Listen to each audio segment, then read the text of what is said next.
بسم الله الرحمن الرحيم.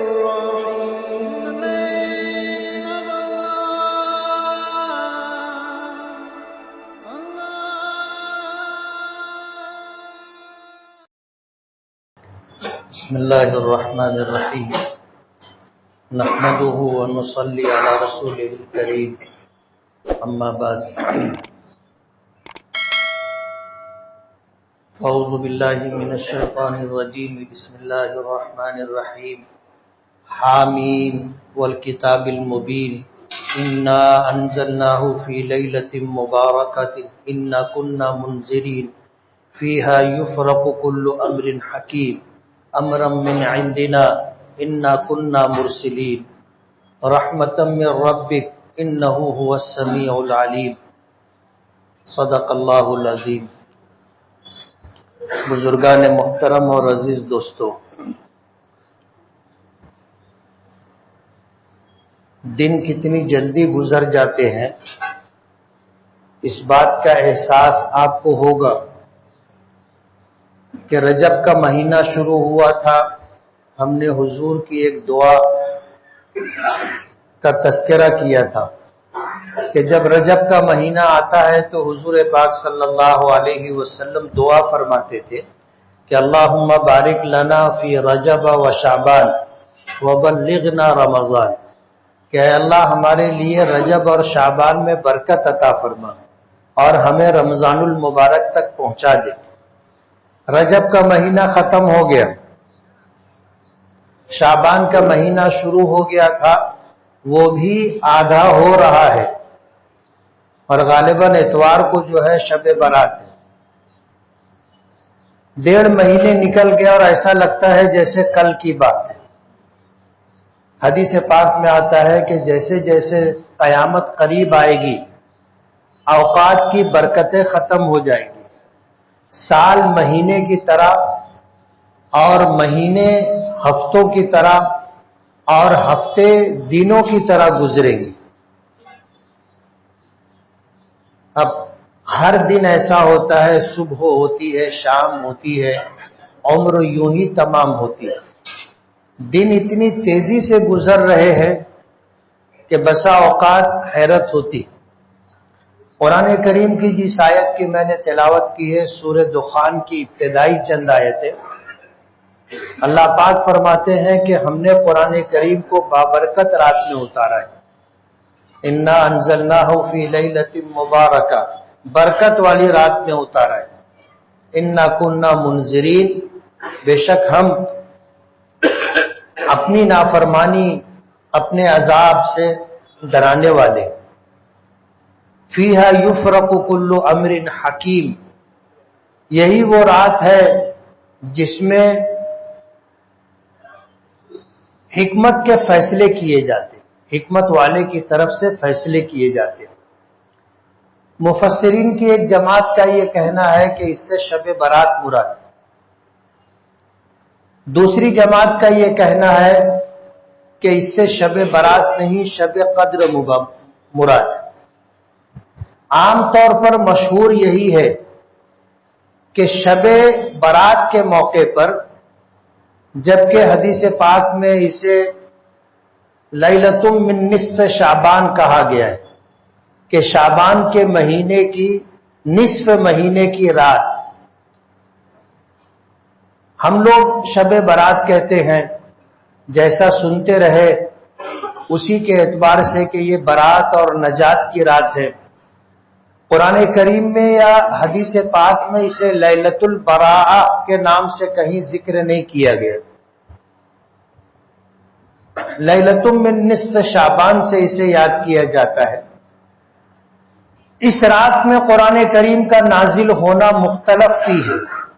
سورۃ القدر آپ نے پڑھی ہوگی، اللہ پاک فرماتے ہیں انا انزلناہ فی لیلۃ القدر، کہ ہم نے قرآن کریم کو لیلۃ القدر میں نازل کیا ہے. وما ادراک ما لیلۃ القدر، آپ کو پتا ہے کہ لیلۃ القدر کیا چیز ہے؟ لیلۃ القدر خیر من الف شہر، کہ لیلۃ القدر جو ہے 1000 مہینوں سے زیادہ بہتر ہے. تنزل الملائکۃ والروح، اس رات میں فرشتے اور روح القدس یعنی حضرت جبرائیل آسمان سے زمین پر اترتے ہیں. فیہا تنزل الملائکۃ والروح فیہا بإذن ربہم، اپنے پروردگار کے حکم سے اترتے. تو لیلۃ القدر میں بھی قرآن کریم کے نازل ہونے کی بات ہے. اس لیے مفسرین کی ایک بڑی جماعت یہ کہتی ہے کہ قرآن کریم لیلۃ القدر میں نازل ہوا. لیکن ایک جماعت کا یہ بھی کہنا ہے کہ یہ شب برات کا واقعہ ہے. ہمیں اس سے بحث نہیں کہ یہ شب برات میں نازل ہوا، شب قدر میں نازل ہوا. شب قدر میں نازل ہونا، لیلۃ القدر کا تذکرہ اللہ پاک نے کیا.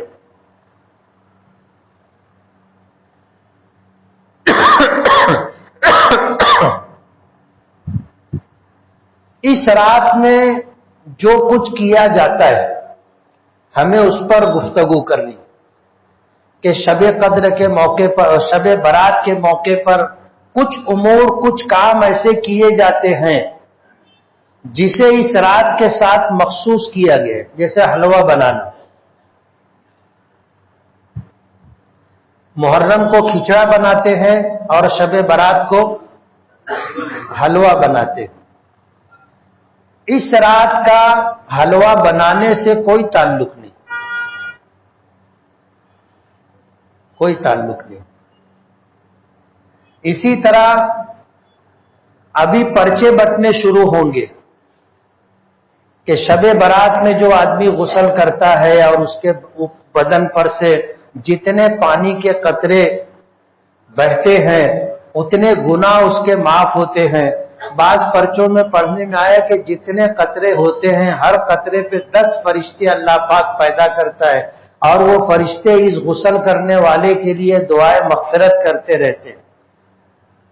یہ بالکل بے بنیاد اور من گھڑت بات ہے. آج تک کسی حدیث پاک میں اس چیز کا تذکرہ نظر سے نہیں گزرا. نہ ہم نے اپنے اساتذہ کرام سے سنا، نہ اکابرین علماء کرام سے سنا، نہ شب برات کے تذکرے میں اس طرح کی کوئی ضعیف روایت نظر سے گزری ہو. ایسا کچھ بھی نہیں. تیسری چیز، اس رات میں قبرستان جانا. علماء کرام نے جو بات لکھی ہے، پچھلے سال بھی میں نے ذکر کی تھی کہ حضرت عائشہ رضی اللہ تعالی عنہا کی روایت ہے کہ نبی کریم صلی اللہ علیہ وسلم کی 1 سے زائد بیویاں تھیں، اور شب برات کی جو رات تھی، شعبان کی 15ویں شب، حضور کی باری میرے یہاں تھی. اور حضور کا حجرہ کیسا تھا آپ سن چکے کہ ازواج مطہرات کو اللہ کے رسول صلی اللہ علیہ وسلم نے جو حجرے بنا کر کے دیے تھے وہ اتنے تنگ اور چھوٹے تھے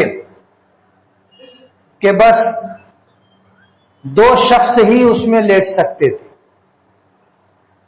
حضور پاک صلی اللہ علیہ وسلم جب رات کو تہجد کے لیے اٹھا کرتے تھے اور آپ کو سجدہ کرنا ہوتا تھا تو حضرت عائشہ رضی اللہ تعالی عنہا کا پیر پھیلا ہوتا تھا تو حضور پیر کو ہاتھ لگاتے تھے تو اپنا پیر سمیٹتی تھی تو حضور سجدہ فرمایا کرتے تھے. حضرت عائشہ فرماتی ہیں کہ رات میں میری آنکھ کھلی تو میں نے دیکھا کہ حضور بستر پر نہیں. شیطان ہر ایک پر محنت کرتا ہے. حضرت عائشہ رضی اللہ تعالی عنہا کے دل میں یہ وسوسہ ڈالا کہ اللہ کے رسول کہیں کسی دوسری بیوی کے پاس تو تشریف نہیں لے گئے. حضرت عائشہ ظاہر بات ہے جس پوزیشن میں تھی کہ حضور کی بیوی تھی اور حضور کی بیویوں میں اور بھی کئی بیویاں تھیں، فرماتی ہیں کہ میں نے دروازے سے دیکھا تو چاند مکمل تھا اور میں نے اپنے آقا کو دیکھا کہ آپ قبرستان کی طرف جا رہے ہیں. جن لوگوں نے حج عمرہ کیا ہے انہوں نے دیکھا ہوگا کہ روضہ مبارک جہاں حضرت عائشہ رضی اللہ تعالی عنہا کا حجرہ تھا وہی ہے، وہاں سے قبرستان سامنے ہے سیدھے. تو حضرت عائشہ نے حضور کو جاتے ہوئے دیکھا تو سوچ میں پڑ گئی کہ حضور کہاں جا رہے ہیں. حضرت عائشہ نے حضور کا پیچھا کیا، دیکھا کہ حضور قبرستان بھی گئے اور آپ نے دعا فرمائی، اور حضرت عائشہ کو ایسا محسوس ہوا کہ آپ واپس ہوں گے.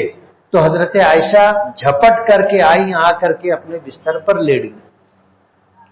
اللہ کے رسول صلی اللہ علیہ وسلم واپس تشریف لائے تو حضرت عائشہ تیز چل کر کے آئی تھی، تو سانس چل رہی تھی.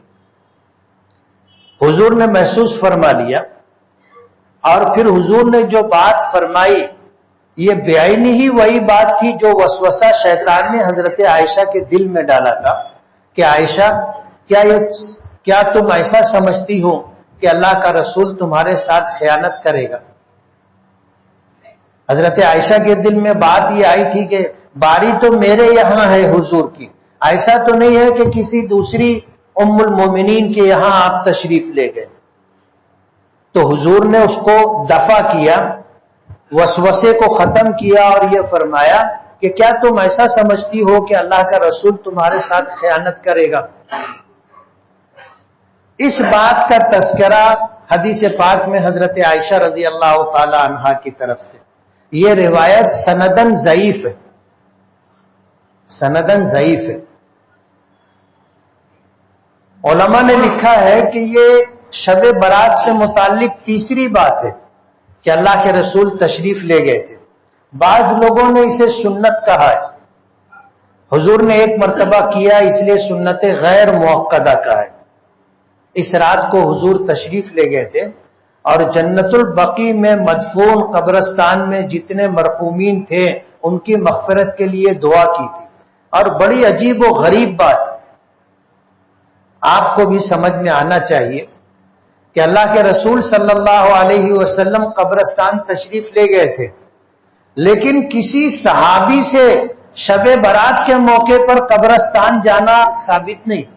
حضرت ابو بکر کے متعلق، حضرت عمر کے متعلق، حضرت عثمان کے متعلق، حضرت علی کے متعلق، اصحاب بدریین کے مطابق اصحاب احد کہو اور بیعت الرضوان میں شرکاء تمام صحابہ کرام، کسی ایک صحابی سے بھی یہ بات نہیں ملتی کہ شب برات کے موقع پر وہ قبرستان تشریف لے گئے.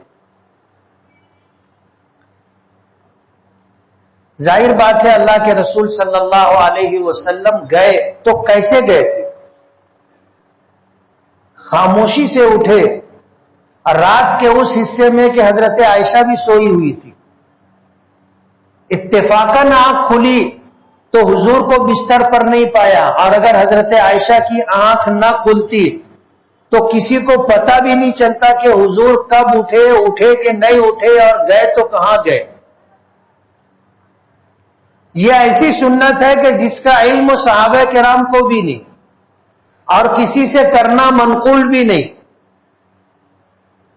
اس لیے میں نے پیچھے کہا تھا کہ جو لوگ اس سنت پر عمل کرنا چاہتے ہیں ان کو زندگی میں ایک مرتبہ قبرستان چلے جانا چاہیے. ایک مرتبہ قبرستان جانے سے یہ سنت ادا ہو جائے گی.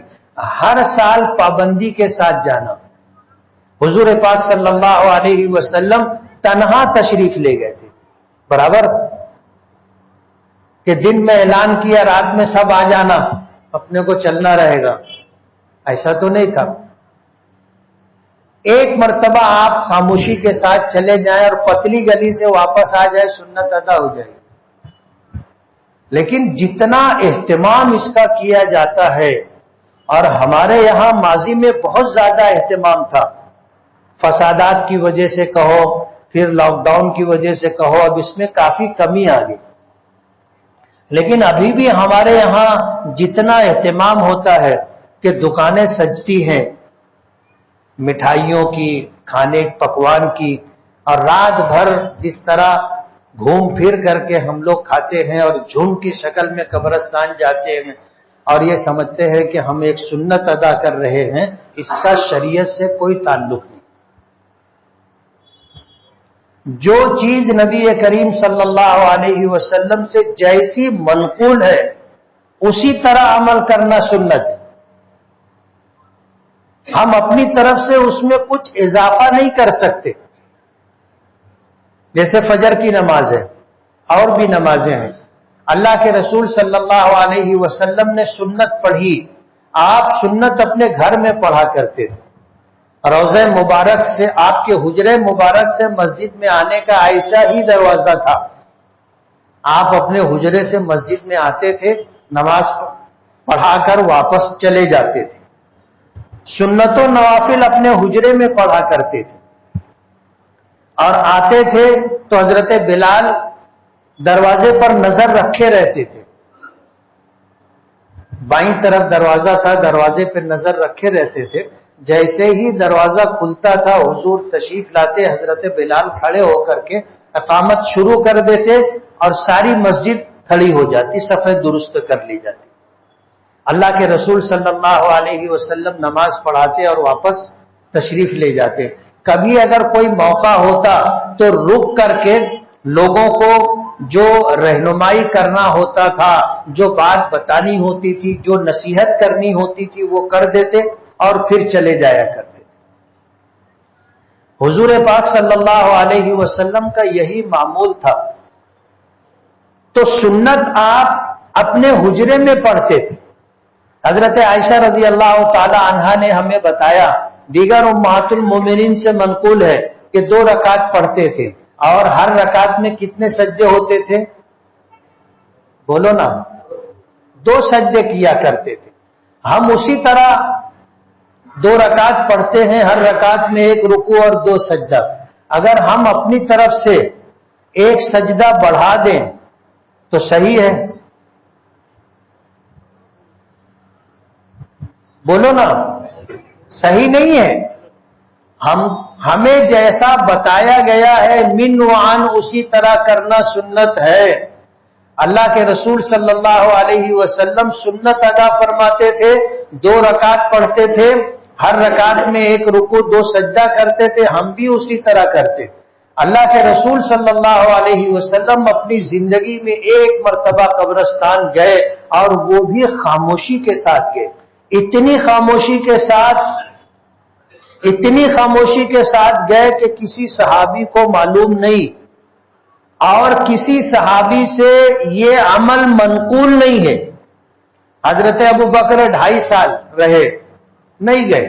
حضرت عمر 10 سال خلیفہ رہے, نہیں گئے.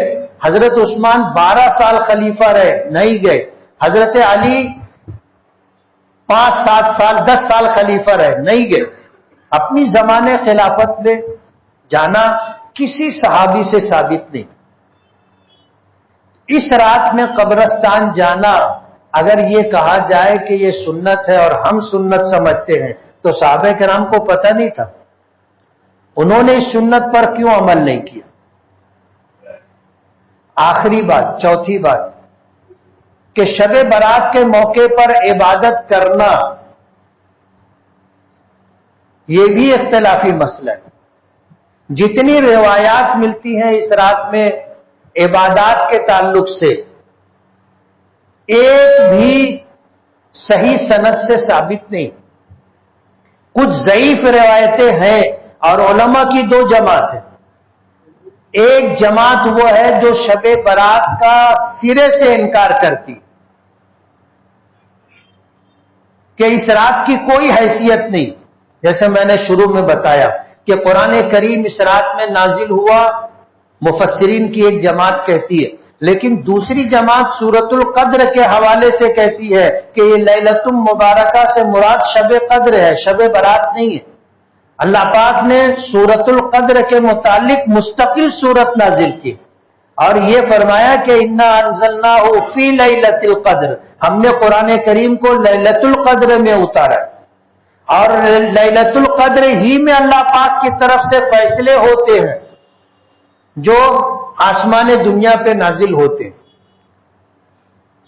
علماء کی دونوں جماعت, ایک جو سرے سے انکار کرتی ہے ان کی دلیل یہ ہے, اور جو لوگ انکار نہیں کرتے غلو کرتے ہیں، اتنا زیادہ غلو کہ اس رات کو حلوہ پکانا، اس رات کو نہانا، عجیب و غریب نمازیں ملتی ہے، 2 رکعت، 4 رکعت، 6 رکعت، 8 رکعت، 10 رکعت، اور ہر رکعت میں اتنی مرتبہ سورہ اخلاص پڑھنا، اتنی مرتبہ سورہ کافرون پڑھنا، یہ چیز قطعاً کہیں نہیں ملتی۔ حدیث کی کسی کتاب میں ایسی کوئی نماز نہیں ملتی،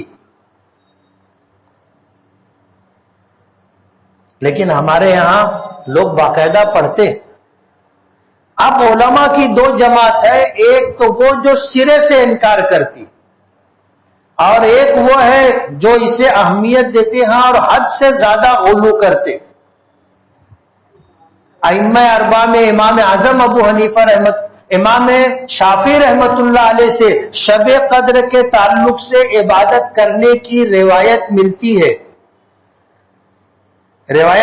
ہے، لیکن ان کے علاوہ ہم تو امام اعظم ابو حنیفہ رحمت اللہ علیہ کے مقلد ہیں، امام اعظم ابو حنیفہ رحمت اللہ علیہ سے اس رات کے تعلق سے کوئی عبادت منقول نہیں، اور اس رات میں عبادت کرنا افضل ہے ایسی کوئی بات بھی نہیں ملتی، لیکن امام شافعی رحمت اللہ علیہ سے ملتی ہے۔ اس لیے محتاط عمل یہ ہے کہ اس رات میں عبادت کی جائے تو اجر و ثواب بڑھ کر ملے گا، لیکن اس رات کے لیے کوئی عبادت مخصوص نہیں ہے کہ ہمیں یہی کرنا ہے یہی کرنا ہے۔ میری آپ سے گزارش ہے کہ شب برات کے موقع پر جب ہم لوگ عبادت کا اہتمام کرتے ہیں تو منع نہیں ہے، ہم منع نہیں کریں گے، وجہ اس کی یہ ہے کہ عبادات کے تعلق سے جو روایتیں ملتی ہیں وہ کوئی ایک روایت بھی صحت کے درجے تک نہیں پہنچتی، لیکن علماء کا، محدثین کا اس بات پر اتفاق ہے کہ اگر کئی ضعیف روایتیں مل جائیں تو ان کے مل جانے کی وجہ سے اس روایت میں مضبوطی اور طاقت آ جاتی ہے، اور فضائل کے باب میں ضعیف روایتیں بھی قبول کی جاتی۔ جیسے ایک لکڑی آدمی آرام سے توڑ لیتا ہے، لیکن 5-7 لکڑیاں اگر جمع کر لی جائیں، اکٹھا کر کے کسی کو کہا جائے کہ اب توڑو تو آدمی نہیں توڑ سکتا۔ ضعیف روایتیں اکٹھا ہو جائے تو اس میں بھی مضبوطی آ جاتی ہے، اس لیے کہ عبادات اور فضائل کے تعلق سے علماء و محدثین کہتے ہیں کہ ضعیف روایتوں کا اکٹھا ہو جانا عبادات کے معاملے میں قابل قبول ہے، اسے قبول کیا جائے گا۔ اس لیے امام شافعی رحمت اللہ علیہ کا ایک قول اس روایت کے متعلق ہے، اور ہم عبادات سے کسی کو منع نہیں کرتے۔ سوال یہ ہے عبادت کون سی کی جائے گی؟ کوئی عبادت متعین نہیں ہے۔ آپ صلاۃ التسبیح آج بھی پڑھ سکتے ہیں، اور الحمدللہ ہماری اس مسجد میں ہر جمعہ صلاۃ التسبیح پڑھنے والے لوگ ہیں، ملتے ہیں، اور ایسے لوگ بھی ہیں جو فجر کی نماز پڑھ کر کے گھر جاتے ہیں اور جمعہ کی تیاری کر کے واپس پھر مسجد آ جاتے ہیں، اور ایسے لوگ بھی ہیں 10 بجے سے مسجد میں آنا شروع کر دیتے، اور مسجدوں میں اذان ہو جاتی ہے جمعہ کی، اور اس موقع پر بیان کرنے والا کھڑا ہو کے سوچتا ہے کہ میں بیان کروں، کوئی سننے والا تو ہے ہی نہیں۔ ہماری اس مسجد میں الحمدللہ اہتمام یہ ہے کہ اذان کے وقت اگر کوئی آیا اس کو نیچے جگہ نہیں ملتی۔ تو صلاۃ التسبیح کے لیے کوئی دن کوئی رات متعین نہیں ہے، آپ شب قدر میں، شب برات میں پڑھنا چاہیں پڑھ سکتے، لیکن اور دنوں میں بھی اس کا اہتمام ہونا چاہیے۔ تو شب برات کے لیے کوئی عبادت مخصوص نہیں ہے، اس رات میں خاص طور پر جو کام کرنا چاہیے اور آج کے حالات کے پیش نظر توبہ ہے۔ 2 رکعت نماز آپ صلاۃ التوبہ پڑھیں، لمبی پڑھیں، مختصر پڑھیں، آپ کے سورتوں کے یاد ہونے پر ہے، لیکن اس کے بعد اس رات میں سچی پکی توبہ کرنا چاہیے۔ توبہ کے معنی پلٹنے کے، رجوع کرنے کے، توبہ، اور یہ جب ہماری طرف توبہ کی نسبت ہوتی ہے کہ ہم توبہ کر رہے ہیں تو اس کا مطلب یہ ہوتا ہے کہ ہم نے اللہ اس کے رسول کی غلامی کا توق اپنے گلے میں ڈالا تھا. ہم نے لا الہ الا اللہ کہا تو اس بات کا اعلان کیا کہ اللہ کے سوا کوئی عبادت کے لائق نہیں ہے. محمد الرسول اللہ کہہ کر کے ہم نے اپنے اس اعتقاد اور یقین ایمان کا اظہار کیا کہ محمد صلی اللہ علیہ وسلم اللہ کے رسول ہیں، اور بحیثیت رسول آپ کے ہر عمل کی اتباع اور پیروی میری ذمہ داری ہے. آپ کے نقش قدم پر چلنا یہ سنت آپ کی اتباع اور پیروی ہے. تو ہم نے جب اللہ اس کے رسول کی اطاعت غلامی کا توق اپنے گلے میں ڈالا ہے، ہم سے جو بھول چوک ہو جاتی ہے، جانے انجانے میں ہم راستہ بدل لیتے ہیں، اور ہمیں تو غلاموں کی طرح زندگی گزارنی تھی، ہم آزادانہ طور پر فیصلہ کرتے ہیں اور جو کرنا ہوتا ہے ہم جانے انجانے میں کر لیتے ہیں. اس پر نادم شرمسار ہو کر کے اللہ کی بارگاہ میں ہاتھ اٹھا کر کے رو کر کے اس بات کا اظہار کرنا کہ میں نادم ہوں، میں شرمندہ ہوں، مجھ سے جو ہو گیا اب میں نہیں کروں گا، میں رجوع کر رہا ہوں، میں اس راستے سے پلٹ کر واپس آپ کے در پر آ رہا ہوں. اس کو توبہ کہتے ہیں. گناہ جو ہو رہا تھا اسے چھوڑ کر کے طاعت پر، اللہ کی فرما برداری پر آ جانا توبہ ہے. اور اگر یہی توبہ کا لفظ اللہ پاک کی طرف سے منسوب ہو، جیسے سورہ نصر میں ہے انہو کان توابا، اللہ تعالی بہت زیادہ توبہ قبول کرنے والا ہے، بندوں کی طرف متوجہ ہونے والا ہے بہت زیادہ. اس رات میں خاص طور پر توبہ کرنا چاہیے. حدیث پاک میں آتا ہے جو بندہ توبہ کرتا ہے ایسا ہے جیسے اس نے گناہ کیا ہی نہیں، گناہ کیا ہی نہیں. خاص طور پر توبہ کا اہتمام ہونا چاہیے، اور ایسے توبہ ہمیں آج اور ابھی بھی کرنا چاہیے. ضروری نہیں ہے کہ شب برات کا انتظار کرے، لیکن اس رات میں جب علماء کی ایک جماعت یہ کہتی ہے کہ اللہ پاک اپنے بندوں کی طرف متوجہ ہوتے، امام شافعی رحمت اللہ علیہ نے اس رات کی اہمیت مانی ہے، تسلیم کی ہے، بتلائی ہے، تو عبادات کا اجر و ثواب بڑھتا ہے، اور اللہ کی رحمت متوجہ ہوتی ہے تو ہمیں بھی اللہ کی طرف متوجہ ہونا چاہیے. توبہ و استغفار کا ہمیں روزانہ کا معمول بنانا چاہیے. روزانہ کا، کب بلانا آ جائے پتہ نہیں، ہمیں نہیں پتا کس وقت بلانا آ جائے گا. آدمی تندرست ہوتا ہے، بلانا آ جاتا ہے، اسے جانا ہوتا ہے، اچانک بلانا آتا ہے، اچانک چلا جاتا ہے، سارے کام جیسے تھے ویسے ہی دھرے رہ جاتے. اسی لیے توبہ کا روزانہ کا معمول ہونا چاہیے. اور جب آدمی توبہ کرتا ہے تو اللہ پاک کو اتنی خوشی ہوتی ہے کہ جیسے کسی شخص کی وہ سفر کر رہا ہو اور جنگل میں ہو اور نیند کے غلبے میں سو جائے، آنکھ کھولے تو دیکھے کہ اونٹنی جس پہ سواری تھی، جس پہ پورا کھانے پینے کا ضروریات کا سامان تھا، وہ اونٹنی غائب ہے. اب آدمی سفر میں ہے، سفر کیسے ہوگا، ضروریات کیسے پوری ہوگی، سارا سامان تو اونٹنی پر تھا. مایوسی کے عالم میں پھر آنکھ لگ گئی، اور جب دوبارہ آنکھ کھولی تو دیکھا کہ اونٹنی کھڑی ہے پورے سامان کے ساتھ. کتنی خوشی ہوگی. کسی ماں کا بچہ گم ہو جائے، ماں کا بچہ گم ہو جائے، ہزار تلاش کرنے کے بعد جب وہ بچہ واپس ملے تو ماں کو کتنی خوشی ہوگی. حدیث پاک میں آتا ہے جب بندہ اللہ سے توبہ کرتا ہے، گناہوں پر معافی مانگتا ہے، شرمندہ ہوتا ہے، آئندہ گناہ نہ کرنے کا عزم اور ارادہ کرتا ہے، تو اللہ پاک کو اس سے زیادہ خوشی ہوتی ہے کہ جیسے کسی مسافر کی سواری، ماں ساز و سامان گم ہو گئی تھی وہ سواری مل جائے، کسی ماں کا بچہ گم ہو جائے اور وہ بچہ مل جائے، تو اس ماں کو اور مسافر کو کتنی خوشی ہوتی ہے. اس سے زیادہ خوشی اللہ پاک کو اپنے بندوں سے ہوتی ہے جب وہ توبہ کرتے. حدیث پاک میں آتا ہے کہ بندہ اگر 1 گز میری طرف بڑھتا ہے آتا ہے تو اللہ پاک اس کے استقبال میں 1 با اتنا آگے بڑھتے ہیں اس کی طرف. اس لیے توبہ کا معمول بنانا چاہیے. حدیث پاک میں آتا ہے کلکم خطاؤن، تم سب کے سب خطا کار، کلکم خطاؤن وخیر الخطائین التوابون، اور تم میں سب سے بہتر وہ لوگ ہیں جو اپنی خطاؤں پر نادم اور شرمندہ ہو کر کے اللہ سے توبہ و استغفار کرتے رہتے. جب آدمی گناہ کرتا ہے تو اس کا جسم اس کے خلاف گواہ بنتا ہے.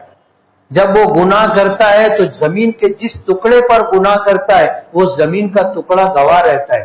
جن لوگوں نے دیکھا وہ لوگ اس کے خلاف گواہ ہوتے، فرشتے گواہ ہوتے ہیں. لیکن جب آدمی توبہ کر لیتا ہے تو اللہ پاک سب مٹا دیتے. نام اعمال سے گناہ جو لکھا گیا وہ مٹا دیا جاتا ہے. زمین کو، جسم کے اعضاء کو اور دیکھنے والے گناہ میں شریک لوگوں کو یا صرف تماشائی گناہ دیکھنے والے سب سے اللہ اس گناہ کو بھلا دیتے ہیں، اور وہ بندہ ایسا ہوتا ہے جیسے اس نے گناہ کیا ہی نہیں. توبہ کا اہتمام، لیکن اس میں صرف اللہ کا حق شامل ہے. بندوں کا حق توبہ کرنے سے معاف نہیں ہوگا، ورنہ کوئی یہ سمجھے کہ اپنے کسی سے لیے مفتی صاحب بولے سب معاف، توبہ کر لو سب معاف. سب معاف نہیں، جس کا لینا دینا ہے دینا پڑے گا، جس کا حق باقی ہے دینا پڑے گا. جب تک بندے کا حق ادا نہیں کریں گے وہ حق ادا نہیں ہوگا، اور حق ادا نہ کرنے کی وجہ سے جو گناہ ہے جب تک وہ بندہ معاف نہیں کرے گا معافی نہیں ہے. کل قیامت کے دن بھی اللہ پاک حقوق العباد نہیں معاف کریں گے. کوئی شخص آئے گا اللہ اپنا حق معاف کر دیں گے، لیکن ہوگا کہ یہ بندے کا حق ہے، جب تک بندہ نہیں معاف کرے گا میں معاف نہیں کروں گا. اب وہاں کون معاف کرتا ہے؟ وہاں تو سب کو نیکیوں کی ضرورت ہوگی. ہر آدمی آئے گا کہ آج دنیا میں جس کی طرف باقی تھا دیا نہیں تھا، آج تو ملے گا، پکا ملے گا. حضور نے فرمایا بتاؤ میری امت کا مفلس شخص کون؟ صحابہ کرام کہنے لگے جس کے پاس گھر نہ ہو، سواری نہ ہو، کپڑا نہ ہو. حضور نے فرمایا کہ نہیں، میری امت کا مفلس آدمی وہ ہے کہ جب قیامت کے دن آئے گا تو نیکیوں کے انبار لے کے آئے گا، پہاڑوں کی طرح نیکیاں لے کے آئے گا. لیکن دنیا میں بندوں کے حقوق ضائع کیے تھے، وہ حقدار آئیں گے، اپنے حق کا مطالبہ کریں گے اور ان کے حق کے بقدر اس کی نیکیاں لے کر کے اس کو دے دی جائے گی حقوق کی ادائیگی میں. ایک وقت آئے گا حق لینے والوں کی لائن کھڑی ہوگی اور اس کے پاس نیکیاں ختم ہو جائیں گی. اب جن کا حق باقی ہے ان کی ادائیگی کیسے ہوگی؟ تو اس حق کے مقابلے میں جتنی نیکیاں دینا تھی اب نیکی نہیں ہے، تو سامنے والے کا جس کا حق ہے اس کے نام اعمال میں سے اتنا گناہ لے کر کے اس کے نام اعمال میں ڈال دیے جائیں گے. دنیا میں شراب نہیں پی تھی، شراب پینے کا گناہ، زنا نہیں کیا تھا، زنا کرنے کا گناہ، جوا نہیں کھیلا تھا، جوا کھیلنے کا گناہ. یہ سارے گناہ دوسروں کے ہوں گے لیکن ان کا حق دنیا میں ہم پر باقی تھا، ہم نے دیا نہیں تھا. اب دینے کے لیے نیکیاں اپنے پاس نہیں ہوں گی تو ان کے گناہ اپنے نام اعمال میں ڈال دیے جائیں گے. حضور نے فرمایا میری امت کا مفلس آدمی، مفلس ترین آدمی یہ ہوگا. اس لیے بندوں کے حقوق توبہ سے معاف نہیں ہوتے، وہ دینے پڑیں گے، ہر حال میں دینا پڑے گا. یا تو آپ اس سے معاف کروا لو یا تو حق ادا کرو، ورنہ کل قیامت کے دن حقوق کی ادائیگی میں یا تو نیکیاں دینی پڑیں گی یا گناہ اپنے سر ڈال دیے جائیں گے. اس لیے حقوق العباد کی ادائیگی کا اہتمام اور اپنے گناہوں سے توبہ و استغفار کرتے رہنا چاہیے. اور جب اس طرح کی راتیں آتی ہیں اور خوشی کے ایام آتے ہیں جیسے عید الفطر ہے، عید الاضحیٰ ہے، خوشی کے ایام، دعاؤں کا اہتمام کرنا چاہیے. اللہ عمل کی توفیق دے. وآخر دعوانا الحمدللہ رب العالمین.